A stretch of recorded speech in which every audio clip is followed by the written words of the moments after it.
ഒരു സ്ഥലക്കച്ചവടത്തിന്റെ പേരിൽ അന്താരാഷ്ട്ര തലത്തിൽ പരിഹസിക്കപ്പെടുകയും പിന്നീട് ലോകത്തെ തന്നെ അത്ഭുതപ്പെടുത്തുകയും ചെയ്ത സംഭവ വികാസങ്ങൾ അമേരിക്കയുടെ ചരിത്രത്തിൽ ഇടം പിടിച്ചിട്ടുണ്ട്. 1700-കളിൽ റഷ്യയുടെ കൈവശമുണ്ടായിരുന്ന അലാസ്ക അമേരിക്ക പണം കൊടുത്തു വാങ്ങിയ ഘട്ടമായിരുന്നു അത്.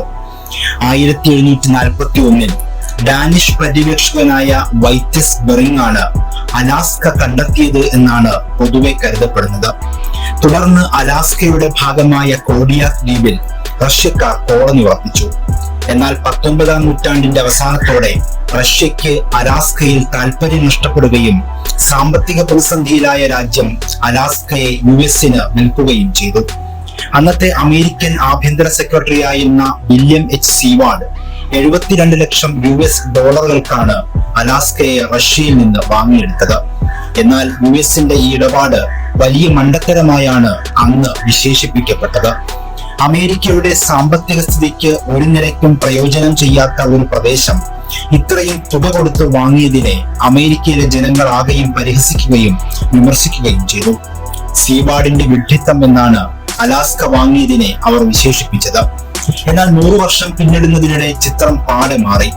1880-ൽ ലോകത്തെ അമ്പരപ്പിച്ചുകൊണ്ട് അലാസ്കയിൽ സ്വർണം കണ്ടെത്തി. പിന്നാലെ വമ്പൻ ധാതു നിക്ഷേപങ്ങളും പ്രകൃതി വാതക നിക്ഷേപങ്ങളും ഒക്കെ മേഖലയിൽ നിന്ന് കണ്ടെടുത്തു.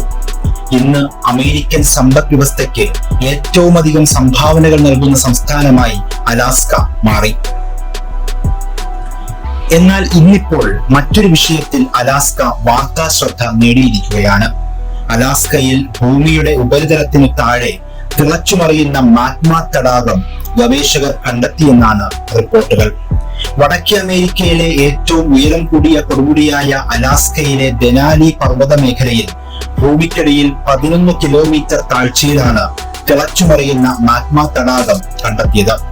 അലാസ്കയിലെ ദെനാലി പർവ്വതനിര അഗ്നിപർവ്വതമാണോ എന്ന സംശയം കാലങ്ങളായി നിലനിൽക്കുന്നുണ്ട്. മാഗ്മ തടാകം കണ്ടെത്തിയതോടെ ഇതിനുള്ള സാധ്യത ഏറിയിട്ടുണ്ട് എങ്കിലും സ്ഥിരീകരിക്കാൻ സമയമായിട്ടില്ല എന്നാണ് ഗവേഷകരുടെ നിലപാട്. അമേരിക്കൻ ഐക്യനാടുകളിലെ 49-ാം സംസ്ഥാനമാണ് അലാസ്ക. മുഖ്യ പ്രദേശത്തു നിന്നും 800 കിലോമീറ്ററോളം അകലെയാണ് അലാസ്കയുടെ സ്ഥാനം. മറ്റു മേഖലകളെ അപേക്ഷിച്ച് ഭൂചലന സാധ്യത ഇവിടെ കൂടുതലാണ്. കഴിഞ്ഞ ഒരു പതിറ്റാണ്ടിനിടെ ചെറുതും വലുതുമായ നിരവധി ഭൂചലനങ്ങൾ ഇവിടെ റിപ്പോർട്ട് ചെയ്തിട്ടുണ്ട്. ഭൗമ പ്ലേറ്റുകളുമായി ബന്ധപ്പെട്ടുള്ള പ്രവർത്തനം ഇവിടെ കൂടുതലാണ് എന്നാണ് ഗവേഷകരുടെ വിലയിരുത്തൽ. തുടർച്ചയായ ഭൂചലനങ്ങളെ കുറിച്ച് കൂടുതൽ അറിയുന്നതിനായി ഗവേഷകർ നടത്തിയ പഠനത്തിലാണ് ഭൂമിക്കടിയിലെ മാഗ്മ തടാകത്തെ കുറിച്ചുള്ള വിവരങ്ങൾ പുറത്തുവന്നത്.